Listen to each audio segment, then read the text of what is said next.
Hello friends, कैसे हैं आप सब। उम्मीद है आप सब मस्त होंगे। तो जूलॉजी की क्लास में आपका स्वागत है। आज हम लोग BSc second year third semester unit third का लेक्चर 2 जिसमें कि ट्रिप्टोफान ओपेरान के बारे में बात करेंगे। थर्ड सेमेस्टर जूलॉजी में यूनिट चल रही है हमारी तीसरी। ठीक है, 2 यूनिट कंप्लीट हो चुकी हैं। थर्ड यूनिट का लेक्चर 1 आज आपको सुबह मिल गया होगा, जिसमें हमने रेगुलेशन ऑफ जीन एक्सप्रेशन क्या होता है, किस तरह से उस पर कंट्रोल किया जाता है, रेगुलेशन कैसे होता है, एक्टिवेटर, इंड्यूसर, रिप्रेसर, ये सारी चीज़ें क्या होती है, बेसिक जो इन्फॉर्मेशन थी वो सारी मैंने इंट्रोडक्शन के रूप में आपको बताया था। उसके बाद में हम लोग लैक ओपेरान, क्योंकि सबसे पहले हमको regulation of gene expression in prokaryote में पढ़ना है। ठीक है, तो किस तरह से ट्रांसक्रिप्शनल लेवल और पोस्ट ट्रांसक्रिप्शनल लेवल होता है। तो लैक ओपेरान जो ओपेरान मॉडल है उसके बारे में बताया था। लैक ओपेरान को पूरा डिटेल में मैंने करवाया था, 1 घंटे का लेक्चर था, सारी चीज़ें उसमें कंप्लीट हो गई थी। ये सेकंड लेक्चर है थर्ड यूनिट का। इसमें हम लोग ट्रिप्टोफान ओपेरान या उसको ट्रिप ओपेरान भी कहते हैं, टीआरपी ओपेरान। ठीक है, तो अगर इसकी बात करें तो फर्स्ट ये ई कोलाई में डिस्कवर किया गया था। ई कोलाई बैक्टीरिया में सन 1953 में किसने डिस्कवर किया था इसको? मोनॉड ने। इससे पहले हम लैक ओपेरान पढ़े थे। लैक ओपेरान को भी जेकब और मोनार्ड ने सन 1961 में डिस्कवर किया था। इसके बाद में तो लैक ओपेरान से पहले ट्रिप्टोफान टीआरपी ओपेरान डिस्कवर किया गया था। ठीक है, वो इंड्यूसिबल था। फर्स्ट इंड्यूसिबल ओपेरान जो था वो था लैक ओपेरान, और ये फर्स्ट रिप्रेसिबल ओपेरान है जिसको मोनार्ड ने डिस्कवर किया था। It is a first repressible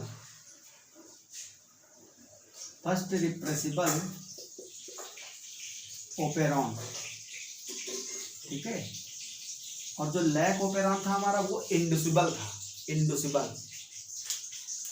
tryptophan operon की जो बेसिक चीजें हैं, कुछ पॉइंट मैंने पहले से ही लिख लिया ताकि आपका टाइम बच जाए।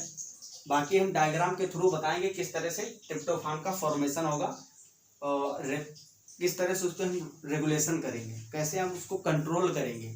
जो फॉर्मेशन होता है इसमें देखेंगे भी 5 जीन रिस्पॉन्सिबल होते हैं। लैक ओपेरान में केवल 3 जीन थी। ठीक, अगर हम रेगुलेशन जीन को भी उसमें जोड़ लेते हैं तो 4 हो जाती थी, वरना उसमें जेड जीन था, वाई जीन था और ए जीन था। तीनों अलग अलग एंजाइम सिंथेसिस कर रहे थे, उनका अलग अलग काम था। ठीक, इसमें 5 ऐसे जीन होंगे जो ट्रिप्टोफान को बनाने के लिए रिस्पॉन्सिबल होंगी। ट्रिप्टोफान एक अमीनो एसिड है, आपको पता होगा, और ये अमीनो एसिड कोई भी ऑर्गेनिज्म हो, चाहे हम और आप हो या बैक्टीरिया हो, सब में इसकी आवश्यकता होती है और काफ़ी मात्रा में होती है। ठीक है, इसीलिए आपको पता होगा बायोटेक अगर आप पढ़ते होगे बायोटेक्नोलॉजी, तो आपको पता होगा जो हमारी मक्का अभी हाइब्रिड मक्का तैयार की गई उसमें ट्रिप्टोफान की मात्रा काफ़ी बढ़ाई गई। ठीक है, तो मेज में ट्रिप्टोफान के कुछ बेसिक पॉइंट है यहाँ पे। The TRP operon is a group of genes, मतलब 5 ग्रुप का जीन है 5 जीन का ग्रुप है, और एक इसमें टीआरपी आर होगा जो कि रिप्रेसिबल जीन होगा, तो टोटल 6 जीन हो जाएंगी। That are transcribed together in coding the enzymes that produce the amino acid in bacteria. मतलब ये सभी जीन का जो ग्रुप है, ये सभी जीन मिलकर कुछ एंजाइम बनाएंगे, अलग अलग प्रकार के एंजाइम, और वो एंजाइम क्या करेंगे? ट्रिप्टोफान की सिंथेसिस करेंगे बैक्टीरिया के अंदर। इसमें मैंने लिख दिया क्योंकि प्रोकैरियोट के बारे में हम पढ़ रहे हैं जीन एक्सप्रेशन, इसलिए बैक्टीरिया लिखा गया। बाकी हम लोगों में भी ट्रिप्टोफान की जरूरत होती है, लेकिन इस प्रोसेस से नहीं बनता है, वो प्रोसेस अलग होता है। जो ये प्रोसेस है टीआरपी ओपेरान, ये बैक्टीरिया में ही आपको मिलेगा। The TRP operon first characterized in E coli, जो कि मैंने बताया है आपको, and it has been discovered in many other bacteria. पहले ई कोलाई में मोनॉड ने सन 1953 में फर्स्ट टाइम इसको डिस्कवर किया और बताया कि ये रिप्रेसिबल ओपेरान है। रिप्रेसिबल मतलब रिप्रेसर बाइंड करके ऑपरेटर से फिर इसको कंट्रोल करता है, रेगुलेट करता है, इसीलिए क्या है, रिप्रेसिबल ओपेरॉन है। ई कोलाई के बाद में मोनाड के अलावा बहुत सारे साइंटिस्टों ने इसको प्रूफ किया, अदर बैक्टीरिया में, कई सारे बैक्टीरिया में इसको प्रूफ किया गया। The TRP operon is regulated so that when tryptophan is present in the environment. अब देखो, अभी हम आपको ट्रिप्टोफान ओपेरॉन और लैक्टोज ओपेरॉन दोनों का जब कंपैरिजन कराएंगे तो देखेंगे एकदम से उल्टा मैकेनिज्म है। ठीक है, कैसी है, उल्टा मैकेनिज्म। इसमें है the TRP operon is regulated so that when tryptophan is present in the environment. जब ट्रिप्टोफान प्रेजेंट होगा तभी रेगुलेशन चालू होगा। The genes for tryptophan synthesis are repressed. मतलब अगर ट्रिप्टोफान प्रेजेंट है तो निगेटिव रेगुलेशन होगा और जो ट्रांसक्रिप्शन होगा ट्रिप्टोफान बनाने का प्रोसेस वो बंद कर दिया जाएगा। अभी डायग्राम के थ्रू बताएंगे आपको। This operon is an example of repressible negative regulation of gene expression. ये बहुत इंपॉर्टेंट है, 1 नंबर में क्वेश्चन पूछा जाता है। Repressible negative regulation of gene expression. और इसके पहले जो आज सुबह हम पढ़े थे लैक ओपेरॉन, वो किसका एग्जाम्पल था, वो एग्जाम्पल था नेगेटिव इंडुसिबल। बस रिप्रेसिबल की जगह पे इंडुसिबल करना है, inducible negative regulation of gene expression, और ये है रिप्रेसिबल। ठीक, तो 1 नंबर में पूछा जाता है question. The repressor protein binds to the operator in the presence of tryptophan and is released from the operon when tryptophan is absent। ये बात समझ में अगर नहीं आई है तो अभी हम यहाँ डायग्राम पे समझाएंगे आपको। सबसे पहले हम टीआरपी ओपेरॉन का स्ट्रक्चर बनाएंगे। ठीक है, तो ओपेरॉन क्या होता है, क्लस्टर ऑफ जीन है, डीएनए का ही पार्ट है। ठीक है, डीएनए को ही तो कहते हैं जीन, डीएनए पे ही जीन होते हैं।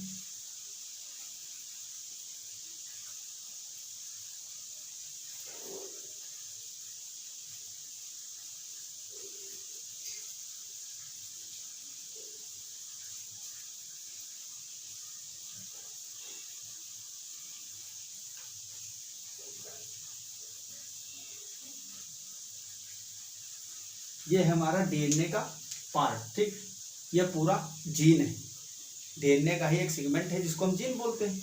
अब एक जीन में जैसे कि ये है डीएनए, वही एग्जांपल जो मैंने कई बार बताता हूँ। जैसे कि ये हमारा डीएनए है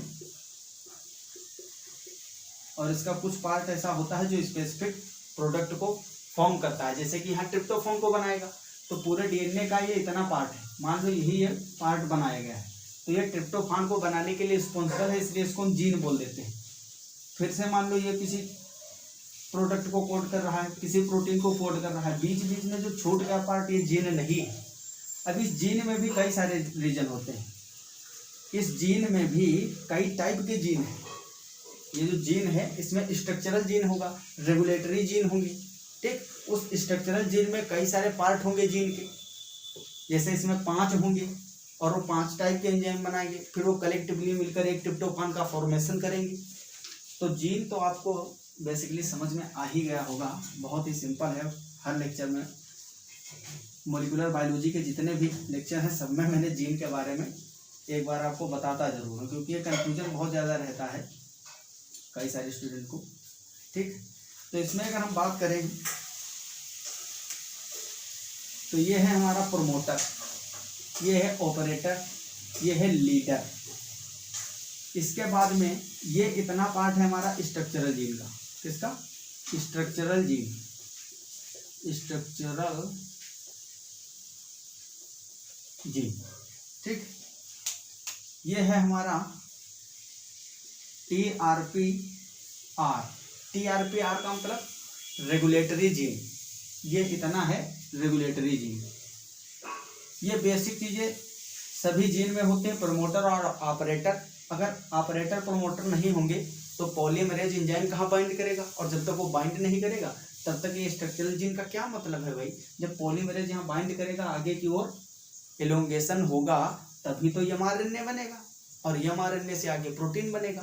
तो ये प्रमोटर और ऑपरेटर तो बेसिक चीज़ें हैं, आप जानते ही हो, सब में होते हैं। स्ट्रक्चरल जीन भी आप पढ़ चुके हो ट्रांसक्रिप्शन वाले में, फर्स्ट यूनिट में। बशर्ते बात यह है कि स्ट्रक्चरल जीन में इसमें 5 टाइप की जीन है। पहली है TRPE, सेकंड है TRPD, TRPC, TRPB और TRPA। ठीक है, तो ये 5 टाइप की क्या है, 5 टाइप की जीन्स हैं स्ट्रक्चरल जीन। ये अलग अलग प्रकार के एंजाइम का फॉर्मेशन करेंगी और उससे क्या बनेगा, उससे बनेगा ट्रिप्टोफैन। अब इसको कंट्रोल कहाँ से किया जाएगा, कंट्रोल किया जाएगा TRPR से। TRPR जो है ये एक बनाता है रिप्रेसर प्रोटीन, ये ऑलवेज बनाए रखेगा, हमेशा यहाँ पे उपस्थित होगा लेकिन इनएक्टिव होगा, वो सक्रिय नहीं होगा। ठीक, तो ये बनाता है, मान लीजिए आप इस तरह से इनएक्टिव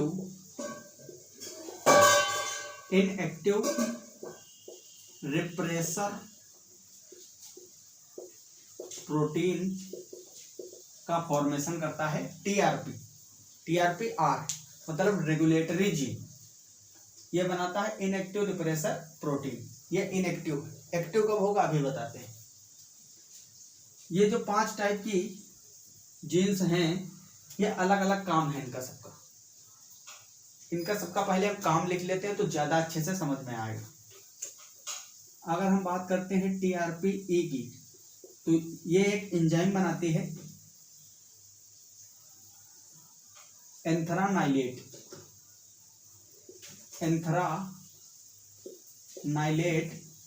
सिंथेटेज, और ये एंजाइम काम क्या करता है, ये एंथ्रानाइलेट का फॉर्मेशन करवाता है। एंथ्रानाइलेट, तो सबसे पहले इससे बनेगा एंथ्रानाइलेट सिंथेटेज एंजाइम, वो फॉर्मेशन कराएगा, प्रोडक्शन कराएगा एंथ्रानाइलेट का। TRPD कोऑपरेट्स विद TRPE के साथ कोऑपरेट करता है। थर्ड है इसमें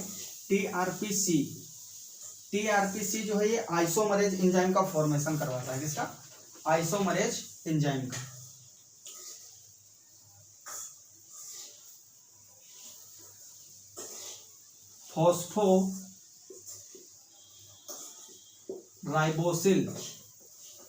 फॉस्फोराइबोसिल एंथ्रानाइलेट isomerase, एंथ्रानाइलेट isomerase.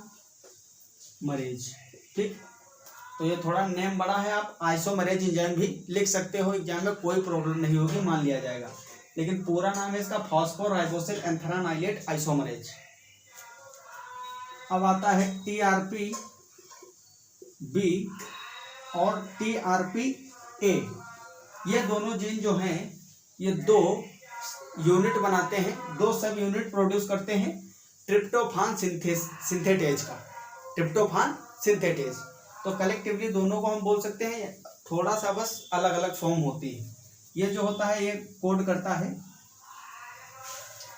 Tryptophan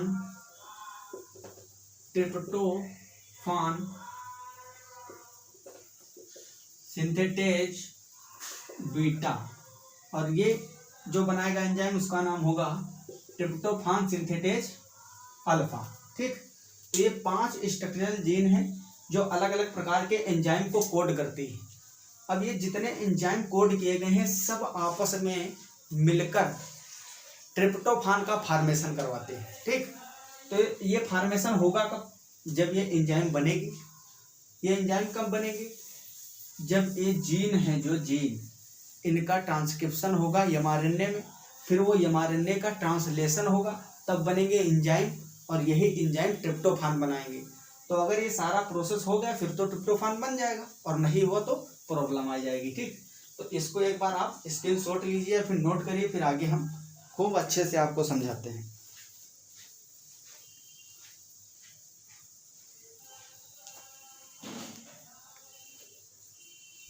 I hope आप लोग इसका काम तमाम कर दिए होंगे, तो इसको मैं मिटा देता हूँ। आसान है सारी चीज़ें, ये सब स्टेप बाय स्टेप अगर समझोगे, समझते रहोगे साथ साथ में, कोई प्रॉब्लम नहीं होगी।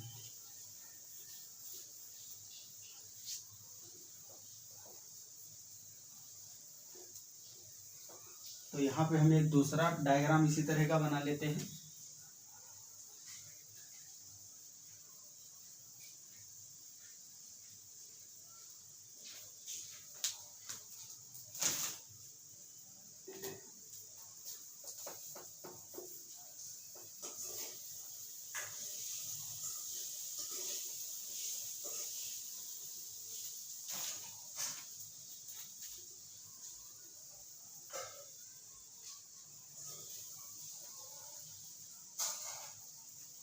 ये इससे भी नहीं साफ हुआ, नम है, इसमें पानी लगा इसीलिए मार्कर उस पर काम नहीं कर रहा है। जब एब्जॉर्बेबल कपड़े से थोड़ा सा साफ करेंगे तो वो पानी एब्जॉर्ब हो जाएगा, है ना। इसमें भी साइंस लगाना पड़ता है, आगे चलेगा सही से।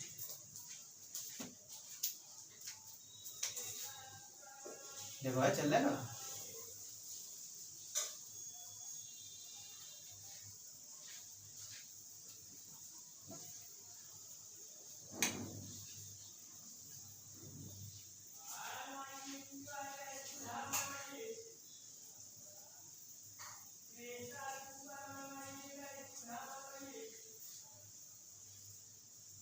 ठीक है, तो ये हमारा एक दूसरा यही बना लिए हम टीआरपी ओपेरान, ट्रिप्टोफान ओपेरान। इस पूरे को बोलते हैं ट्रिप्टोफान ओपेरान।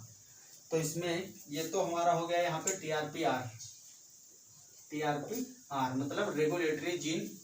ये बनाएगा inactive repressor protein, promoter, operator, leader gene. और यहाँ पे होगा हमारा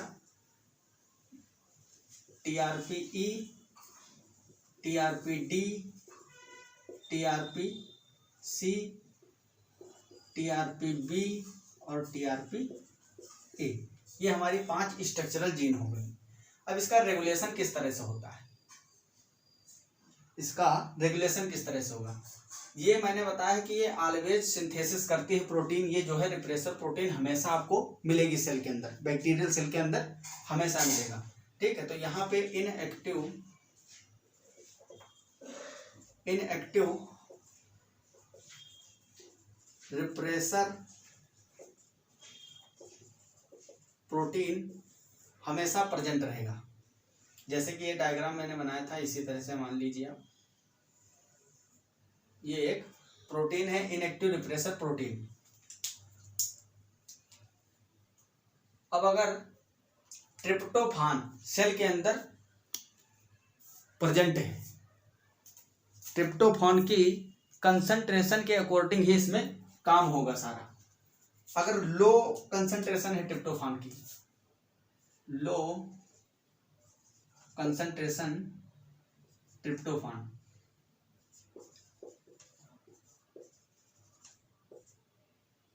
और दूसरी कंडीशन है हाई कंसंट्रेशन ऑफ ट्रिप्टोफान। जैसे वहां ग्लूकोज और लैक्टोज प्रेजेंट और एब्सेंट की बात थी, तो वो अलग चीज थी। उसमें और इसमें, इस प्रोसेस में बहुत बड़ा डिफरेंस है। क्योंकि जो लैक ओपेरान हम पढ़ रहे थे, तो वहां पे क्या लैक्टोज का फॉर्मेशन किया जा रहा था? नहीं, लैक्टोज को तोड़ने के लिए एंजाइम फॉर्म किया जा रहा था, बीटा गैलेक्टोसाइडेज और परमिएज एंजाइम, जो कि रिस्पॉन्सिबल था permeability of lactose into the bacterial cell from their environment. तो यहाँ पे सब अलग है। यहाँ पे क्या किया जा रहा, यहाँ पे ट्रिप्टोफान का फॉर्मेशन आवश्यक है, और वहाँ पे लैक्टोज वाले में क्या होता था, लैक्टोज का डिग्रेडेशन जरूरी था, जिससे ग्लूकोज और गैलेक्टोज बन जाते, और वो बन जाते तो ग्लूकोज से और गैलेक्टोज से बैक्टीरिया एनर्जी प्रोड्यूस करता। लेकिन यहाँ पे ट्रिप्टोफान को बनाना है, इसको तोड़ना नहीं है, इसलिए यहाँ पे इसकी कंसंट्रेशन पे डिपेंड है सारा खेल। अगर लो कंसंट्रेशन होगी तब क्या होगा, और हाई कंसंट्रेशन होगी तब क्या होगा। अगर लो कंसंट्रेशन है तो मान लीजिए ये मॉलिक्यूल है ट्रिप्टोफान के, ठीक, और यहाँ पे हाई कंसंट्रेशन है, बहुत सारे मॉलिक्यूल प्रेजेंट है। जब लो कंसंट्रेशन होगी तब ये जाके रिप्रेसिबल प्रोटीन से नहीं जुड़ेगा, क्योंकि जब कंट्रीज उसमें है ही नहीं कंसंट्रेशन, बिल्कुल जीरो है, ट्रिप्टोफान प्रेजेंट ही नहीं है, तब क्या होगा, ये बाइंड नहीं कर पाएगा, इससे बाइंड नहीं कर पाएगा। जब इससे बाइंड नहीं करेगा तब ये इनएक्टिव ही रहेगा। समझ रहे हो? अगर ये ट्रिप्टोफान का मॉलिक्यूल इससे बाइंड कर ले रिप्रेसर प्रोटीन से तो ये एक्टिव हो जाएगा। लेकिन जब कंसंट्रेशन लो है, मतलब उसमें बैक्टीरियल सेल के अंदर एक आधे मॉलिक्यूल होंगे केवल ट्रिप्टोफान के, तो ये इससे बाइंड नहीं करेंगे, क्योंकि बाइंड तभी करेंगे जब कंसंट्रेशन हाई होगी। तो लो कंसंट्रेशन के टाइम पे इससे किसी भी प्रकार का ट्रिप्टोफान मॉलिक्यूल बाइंड नहीं करेगा। जब तक बाइंड नहीं करेगा तब तक ये इनएक्टिव ही रहेगा रिप्रेसर प्रोटीन, और जब तक ये इनएक्टिव रहेगा तब तक ये अपनी जगह से कहीं नहीं जाएगा, ऑपरेटर खुला रहेगा। तो जो पॉलीमरेज एंजाइम होगा, ये है पॉलीमरेज एंजाइम,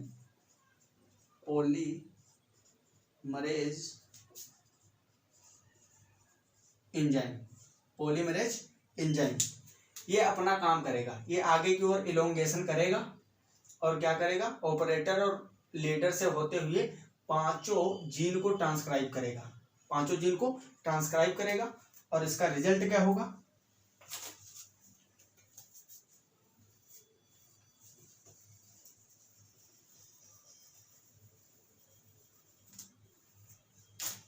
इसका रिजल्ट होगा कि यहां से mRNA का फॉर्मेशन होगा। क्या बनेगा, TRP mRNA का फॉर्मेशन होगा। ठीक, ये mRNA यहाँ पे बन गया 3 डेज 5 डेज। ठीक, क्योंकि 5 डेज से 3 डेज की ओर प्रोसेस बढ़ता है, तो ये mRNA बन गया। अब इस mRNA से क्या बनेंगे, एंजाइम बनेंगे। क्या बनेंगे, एंजाइम, और वो फर्दर फॉर्मेशन करेंगे ट्रिप्टोफान का। ठीक, अब इसमें प्रोसेस होते हैं और भी, सेरीन से ट्रिप्टोफान में चेंज होता है। ठीक है, वो बहुत कॉम्प्लेक्स है, एमएससी लेवल का है। वैसे भी ये सारी चीज़ें एमएससी की ही हैं। जब से एनईपी लागू हुआ है, न्यू एजुकेशन पॉलिसी, तब से ये सारा पार्ट उठा के रख दिया गया है बीएससी में। वैसे ये इतना डिटेल चीज़ें नहीं पढ़नी पड़ती थी, मोलिकुलर बायोलॉजी ये सब एमएससी लेवल की चीज़ें हैं। तो आपको आगे भी फायदा देगा, क्योंकि एमएससी का तो बदला नहीं है सिलेबस, वो तो वही है भी, तो एमएससी में भी आपको फायदा करेगा एक साल बाद। तो यहाँ पे ये ट्रिप्टोफान बन गया। ये सब प्रोसेस कब हो रहा है, at low concentration of tryptophan. अब थोड़ा सा ये मैं मिटा रहा हूँ और हाई कंसंट्रेशन वाला इधर बता देता हूँ आपको। तो दोनों डायग्राम आप छाप लोगे एज इट इज, और आपका काम तमाम हो जाएगा। ऐसे ही आपको एग्जाम में डायग्राम बनाना, सब यही सेम चीज़ें लिखनी, फुल मार्क्स मिलेंगे आपको। हम यहाँ पे कंडीशन ले रहे हैं, at high concentration of tryptophan. जब ट्रिप्टोफान की कंसंट्रेशन हाई है तब क्या होगा, बहुत सारे मॉलिक्यूल ट्रिप्टोफान के प्रेजेंट होंगे। ठीक, और ये आके यहाँ पे बाइंड कर जाएंगे, तब ये इनएक्टिव नहीं, ये कैसा हो जाएगा, एक्टिव हो जाएगा। यहाँ पे इनएक्टिव है रिप्रेसर प्रोटीन, क्योंकि यहाँ पे लो कंसंट्रेशन ऑफ ट्रिप्टोफान है, ट्रिप्टोफान प्रेजेंट ही नहीं है। ऐसा लिख सकते हो, ट्रिप्टोफान अब्सेंट है। ठीक, ये जो कैसे, इसमें ट्रिप्टोफान अब्सेंट है और इसमें ट्रिप्टोफान प्रेजेंट है। तब क्या होगा, ट्रिप्टोफान यहाँ पे आके जुड़ जाएगा और एक्टिव रिप्रेसर प्रोटीन, जैसे ही एक्टिव हो जाएगा तो ये जाके यहाँ पे ऑपरेटर पे बाइंड करेगा। इस तरह से ऑपरेटर पे बाइंड कर जाएगा, और इसमें वो जो मॉलिक्यूल है ये वाला, इसको मैं ब्लू से बना देता हूँ ताकि आपको ज़्यादा कंफ्यूजन ना हो। ये है ट्रिप्टोफान मॉलिक्यूल, ट्रिप्टोफान मोलिक्यूल, ठीक है, ये बाइंड कर गया यहाँ पे रिप्रेसर के साथ, ठीक। एक्टिव रिप्रेसर प्रोटीन के साथ में जब बाइंड कर जाएगा तो ये ऑपरेटर से बाइंड कर गया। ये जो है ट्रिप्टोफान मोलिक्यूल, ये को रिप्रेसर का काम करते हैं। इसको एक और नाम दिया जाता है को रिप्रेसर, क्योंकि ये रिप्रेसर से बाइंड हो रहा है इसलिए इसको को रिप्रेसर भी बोलते हैं, ठीक। क्या बोलते हैं? को रिप्रेसर। ये सारे टर्म जब एग्जाम में मिलते हैं तो बड़ी दिक्कत क्रिएट करते हैं, समझ में नहीं आने लगता है ना। तो को रिप्रेसर जब बाइंड करेगा रिप्रेसर से, ये एक्टिव हो जाएगा। एक्टिव होने के बाद देन कहाँ जाएगा? ऑपरेटर से बाइंड करेगा। ये ऑपरेटर से जैसे ही बाइंड करेगा तो यहाँ जो पॉलीमरेज एंजाइम होगा वो नहीं जुड़ पाएगा। जैसे कि यहाँ पॉलीमरेज एंजाइम यहाँ पे प्रोमोटर से बाइंड हुआ, ऑपरेटर खाली था, क्योंकि यहाँ इनएक्टिव रिप्रेसर प्रोटीन बाइंड ही नहीं कर पाया ऑपरेटर से, ट्रांसक्रिप्शन चालू हो गया। और यहाँ पे क्या हुआ? यहाँ पे हाई कंसंट्रेशन थी ट्रिप्टोफान की, तो ये एक्टिव हो गया। एक्टिव रिप्रेसर प्रोटीन ऑपरेटर से बाइंड कर गई, तो आरएनए पॉलीमरेज जो है वो बाइंड ही नहीं कर पाया। जब ये बाइंड नहीं करेगा तो ट्रांसक्रिप्शन आगे नहीं होगा। तो यहाँ पे जो ट्रांसक्रिप्शन है, ट्रांसक्रिप्शन वो नहीं हो पाएगा, ठीक। तो असल में इसको ऐसे भी समझ सकते हैं आप, बैक्टीरिया के अंदर जब ट्रिप्टोफान के मोलिक्यूल कई सारे हैं तब ट्रांसक्रिप्शन नहीं हो रहा है और उसके द्वारा ट्रिप्टोफान नहीं बन रहा है। जब बैक्टीरिया के अंदर ट्रिप्टोफान बिल्कुल नहीं है तब यह प्रोसेस होगा और ट्रिप्टोफान यहाँ पे बनेगा।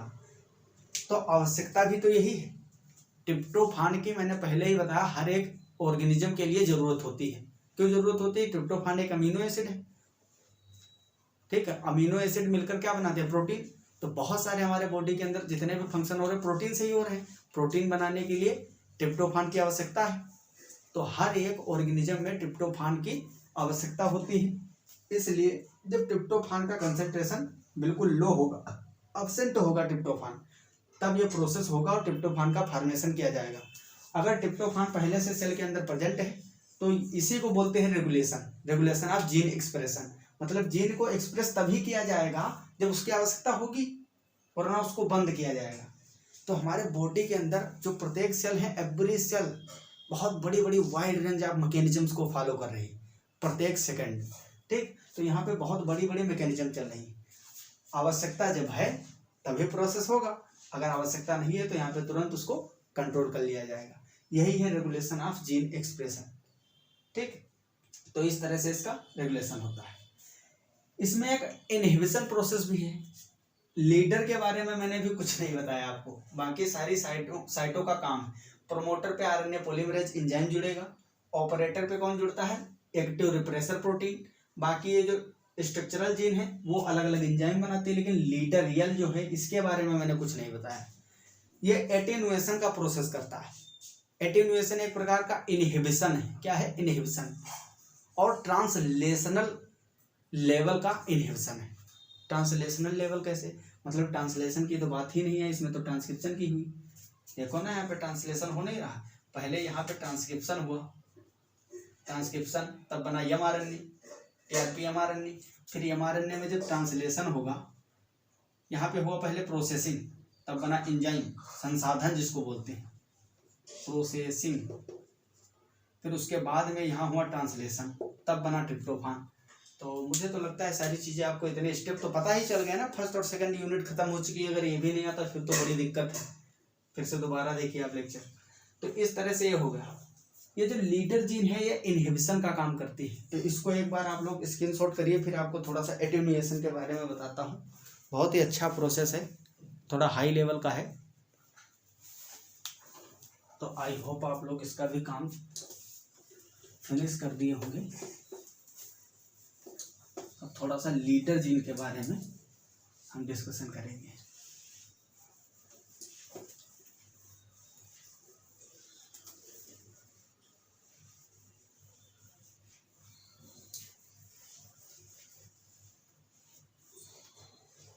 पूरा ही हटा दें और एक नया स्ट्रक्चर बनाते हैं बड़ा सा। तो पूरा बोर्ड खाली हो गया है। ये बन गया हमारा प्रोमोटर ऑपरेटर, ये हो गया लीडर जीन, और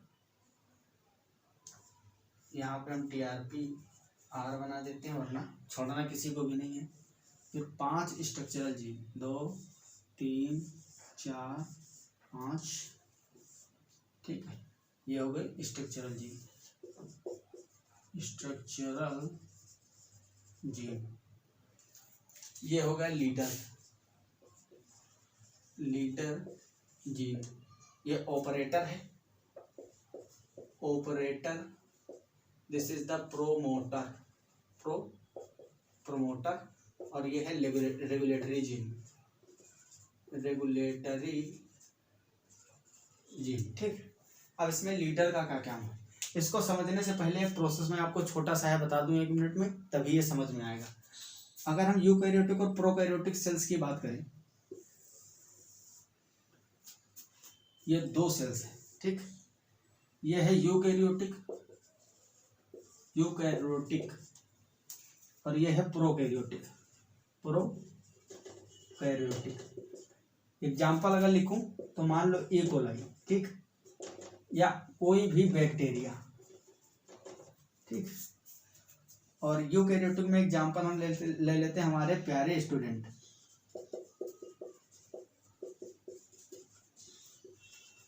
किसी एक की सेल की बात करते तो कहते सर हमारी सेल में क्यों नहीं प्रोसेस होता है, तो किसी की भी हो सकती, इवन मेरी भी हो सकती है, किसी की भी। यूकैरियोटिक सेल है ना, तो यूकैरियोटिक सेल और प्रोकैरियोटिक में सबसे मेन डिफरेंस जो होता है वो जेनेटिक मटेरियल से लेकर होता है कि इसमें इनक्लोज होता है न्यूक्लियस के अंदर, इसमें फ्री होता है, साइटोप्लाज्म में ही पड़ा होता है।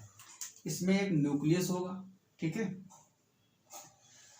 और न्यूक्लियस में भी इस तरह से छिद्र होते हैं। और इसमें जो जेनेटिक मटेरियल होगा, मान लो DNA जो होगा वो इस तरह से इसमें पड़ा होता है बैक्टीरिया के अंदर, बाकी इसका साइटोप्लाज्म है, ये भी यहाँ साइटोप्लाज्म है। हमारा जिस चीज से मतलब है इस टाइम हम केवल वही बना रहे हैं, बाकी तो सेल के अंदर बहुत सारी ribosome, peroxisome, गाल्जी body, endoplasmic reticulum, smooth endoplasmic reticulum, rough endoplasmic reticulum, बहुत सारी चीजें होती है ना, माइटोकॉन्ड्रिया। तो इन सारी चीजों से अभी हमको लेना देना नहीं, हमको बस ये प्रोसेस समझना है। तो प्रोसेस बस यही है, ट्रांसक्रिप्शन और ट्रांसलेशन जो होता है प्रोकैरियोट में साथ साथ होता है, और इसमें जब पूर्ण ट्रांसक्रिप्शन हो जाएगा तभी ट्रांसलेशन की स्टार्टिंग होती है, वो भी कोई पता नहीं स्टार्टिंग हो या ना हो। तो इसमें प्रोकैरियोट में ट्रांसक्रिप्शन होगा, साथ ही ट्रांसलेशन चल रहा है, मतलब प्रोडक्ट भी साथ में तैयार हो रहा है। इतना अच्छा सिस्टम क्यों? क्योंकि न्यूक्लियस के अंदर मान लो DNA तो न्यूक्लियस के अंदर ही होता है यूकैरियोट में, हमारा और आपकी सेल है तो इसमें न्यूक्लियस के अंदर ही होगा DNA। अब इससे हुआ ट्रांसक्रिप्शन, क्या हुआ? ट्रांसक्रिप्शन, और यहाँ पे बन गया mRNA। अब ट्रांसलेशन हो तो जाए इसी के अंदर, लेकिन समस्या ये है जो ट्रांसलेशन के लिए रिस्पॉन्सिबल एंजाइम है वो सब साइटोप्लाज्म में है। तो क्या होता है, ये जो mRNA है इसको बाहर निकलना पड़ता है, ठीक। जब ये mRNA बाहर आएगा तब इसका होगा ट्रांसलेशन, ठीक। तो यहाँ ट्रांसक्रिप्शन और ट्रांसलेशन प्रोसेस अलग अलग टाइम पे बनते हैं। जब पूरा mRNA बन जाएगा फिर वो बाहर आएगा न्यूक्लियस के, न्यूक्लियोप्लाज्म से जब साइटोप्लाज्म में आएगा तब उसका ट्रांसलेशन होगा। बैक्टीरिया के केस में क्या होता है, मान लो ये जीन था, DNA है पूरा, इसमें कई सारे जीन होंगे इस तरह से, है ना, ये सब जीन है। एक मान लो कोई जीन ट्रांसक्रिप्शन के थ्रू बना लिया mRNA, क्या बना लिया? mRNA। अब इधर mRNA बन रहा है, साइटोप्लाज्म में ही तो पड़ा है। यहाँ क्या होता था, ये जो mRNA बना इसको साइटोप्लाज्म में लाओगे तब ट्रांसलेशन स्टार्ट होगा, और यहाँ तो ऑलरेडी साइटोप्लाज्म में ही सारा मटेरियल एक ही चीज में पड़ा हुआ है, जितने एंजाइम है सब उसी साइटोप्लाज्म में। तो इधर mRNA बनता रहता है और साथ साथ ही यहाँ से प्रोटीन का फॉर्मेशन भी होता रहता है। ट्रांसक्रिप्शन ट्रांसलेशन दोनों साथ साथ चलते हैं, इसीलिए इसमें संसाधन वगैरह की भी आवश्यकता नहीं होती। यूकैरियोटिक का जो मैकेनिज्म होता है थोड़ा ज़्यादा वाइड होता है, ज़्यादा टफ होता है, बहुत ही कॉम्प्लेक्स होता है। प्रोकैरियोटिक में आसान होता है और जल्दी भी हो जाता है, ठीक। तो यही डिफरेंस था, इस प्रोसेस को हमेशा याद रखना है। कई बार कन्फ्यूजन क्रिएट करता है, बहुत सारे क्वेश्चन इससे रिलेटेड मिलते हैं हमको, अब इसी से रिलेटेड ये लीडर जीन वाला है। अगर हम लीडर जीन की बात करें तो इसमें 5 सेगमेंट होते हैं। एक सिंगल जीन में 5 सेगमेंट होते हैं। हम इस तरह से मान लेते हैं सेगमेंट 1, ये 1 है, ये 2 है, ये 3, 4, 5, ठीक। ये 5 सेगमेंट हो गए। अब जीन है मतलब ये डीएनए ही तो है, डीएनए को तो जीन बोल रहा है। तो किस तरह से होगा, थोड़ा और अच्छा बना लेते हैं, ठीक है, इस तरह से बना लेते हैं। ये है लीडर जीन।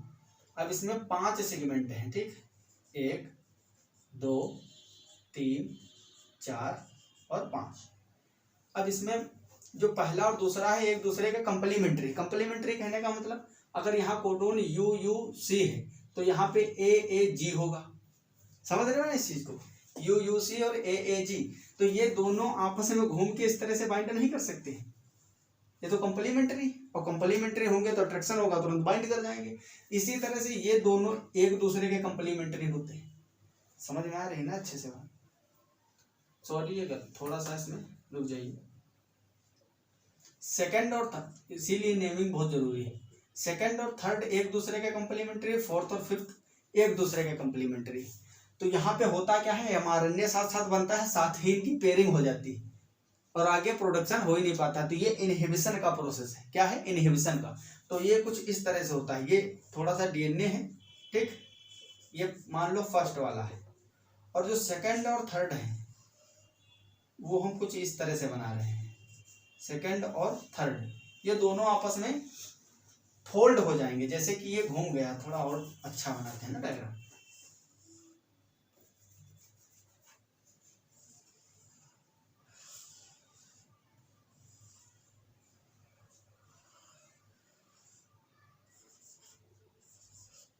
ये है थर्ड, सेकंड, और ये है थर्ड, यहाँ पे है फर्स्ट। तो ये दोनों आपस में फोल्ड कर गए। इसी तरह से आगे जो थर्ड और फोर्थ होगा ये भी यहाँ पे इस तरह से फोल्ड हो जाएगा, ठीक। तो इस तरह से इसमें क्या हो जाता है, कंप्लीमेंट्री कोडोन होने के कारण इसमें फोल्डिंग हो जाएगी और ये आगे ट्रांसक्राइब नहीं हो पाएगा, इसका ट्रांसलेशन नहीं हो पाएगा। तो ये ट्रांसलेशनल लेवल पे इनहिबिशन है। जब ज्यादा मात्रा में ट्रिप्टोफान होगा तब ये इनहिबिशन चालू होता है। इसी को बोलते हैं एटीनुएशन। एटीनुएशन, यहाँ पे डबल टी रहेगा। एटीनुएशन एक प्रकार का इनहिबिशन है। क्या है, इनहिबिशन, ठीक है।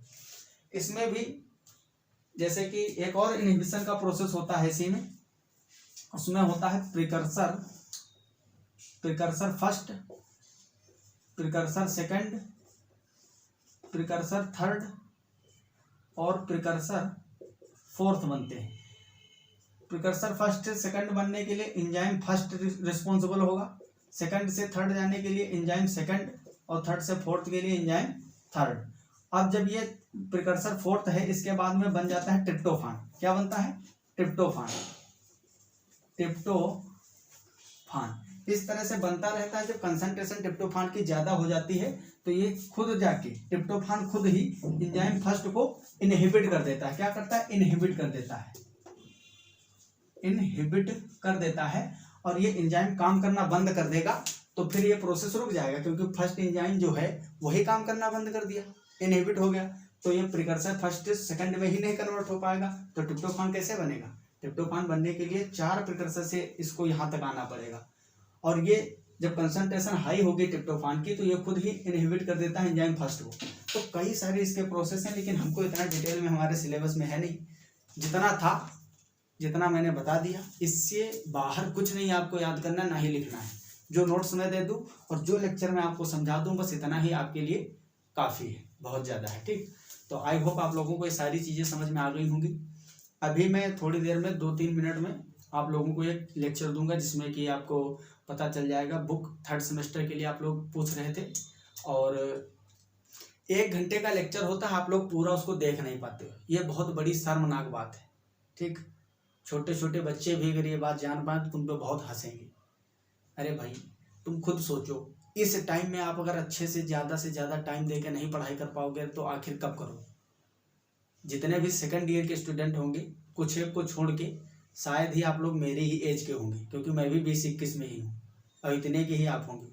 मैं आपके लिए 2 से 3 लेक्चर रोज देता हूँ, 1-1 घंटे के, आधा घंटे 1 घंटे के, लगभग 4 से 5 घंटे 6 घंटे इसमें लग जाते हैं इसकी एडिटिंग में, और थोड़ा सा इसको तैयार भी प्रोसेस करने पड़ते हैं, क्योंकि सब बिखरे रहते हैं ना इधर उधर, कब पढ़े थे हमने सारी चीज़ें। तो 5-6 घंटे हम इसके लिए, आपके लिए, आपके लेक्चर के लिए हम दे देते हैं, और अपनी भी जो अलग से पढ़ाई हमको करना है वो करते हैं। और आपको एक लेक्चर पढ़ने में इतनी सारी प्रॉब्लम आ रही है। भाई समय तो सबके पास उतना ही है। एक व्यक्ति जो डॉक्टर बनता है, जो इंजीनियर बनता है, यूपीएससी में सेलेक्ट हो जाता है, उसके पास भी उतना ही टाइम रहता है। और कुछ लोग ऐसे भी होते हैं जो 10-10 साल तक तैयारी करते हैं, नहीं निकलता है। समझ रहे हो? तो बहुत सारी ऐसी बातें हैं। तो आप लोग पूरा लेक्चर देखिएगा। स्टार्टिंग में थोड़ा सा देख लेते हो, उससे कुछ नहीं होने वाला है, क्योंकि 4-5 मिनट में तो रेंज बन पाती है पढ़ाने की। असली जो मज़ा होता है वो थोड़ा आगे बढ़ोगे तब मिलेगा। सारी चीज़ें खुलने लगती, किसी की भी हो, तो 5 मिनट में किसी के लेक्चर से आप समझ नहीं पाओगे कैसे क्या हुआ है। और ये प्रोसेस है, इसका एक स्टेप समझ लोगे, चाहे स्टार्टिंग का या बीच का या लास्ट का, कुछ नहीं समझ में आएगा। स्टेप बाय स्टेप जब समझोगे तभी समझ में आएगा। तो मिलते हैं अगली क्लास में अगले टॉपिक के साथ। आप लोग अच्छे से पढ़ाई करते रहो, तब तक के लिए ओके बाय। जय हिंद, जय भारत।